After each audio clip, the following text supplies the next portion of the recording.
जिला परिषद क्षेत्र 44 कटरा की जनता ने ठाना है अपना जिला परिषद मोहम्मद जावेद अहमद मुन्ना को बनाना है। भारी मतों से जिताकर इन्हें अपना जिला परिषद बनाना है। याद रखिए, पिछली बार वाली गलती नहीं दोहराना है। पिछली बार की तरह किसी के झांसे में नहीं आना है।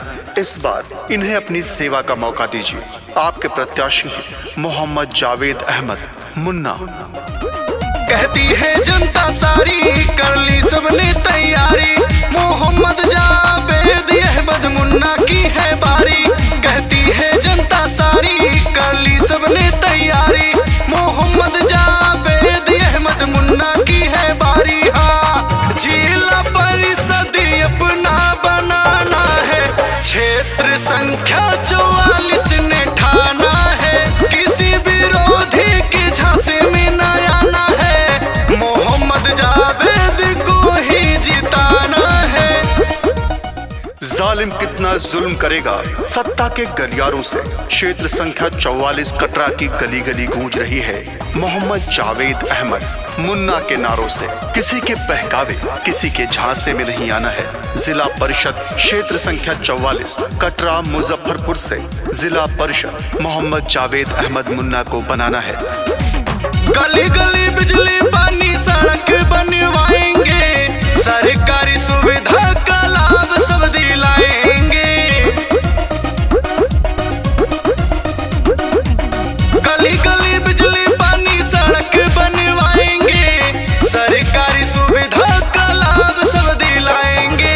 भैया मेरे, बहना मेरे, आपस मेरी विनती, कोई विरोधी टिक ना पाए, होने लगे जब गिनती। हाँ, किसी विरोधी के झांसे में न आना है, जिला परिषद अपना बनाना है, क्षेत्र संख्या 44 ने ठाना है, मोहम्मद जावेद को ही जिताना है। वादा नहीं, विकास करेंगे, जन जन का साथ देंगे।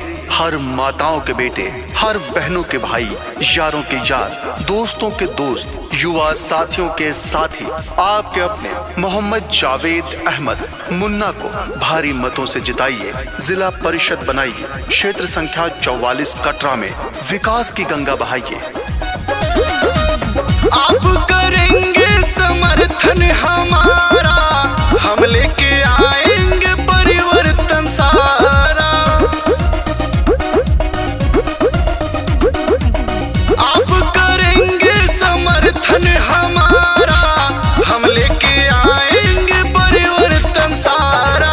चाचा चाची दादा दादी सबने मिलके ठाना, किसी विरोधी के अब की बहकावे में न आना। हाँ, जाति पाति वाला भेदभाव सब मिटाना है, जिला परिषद अपना बनाना है, क्षेत्र संख्या 44 ने ठाना है, मोहम्मद जावेद को ही जिताना है।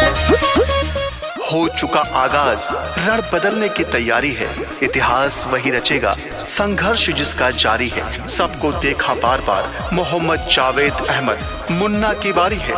जिला परिषद क्षेत्र संख्या 44 कटरा मुजफ्फरपुर से आपके अपने प्रत्याशी हैं मोहम्मद जावेद अहमद मुन्ना। इन्हें भारी मतों से जिताइए, जिला परिषद बनाइए।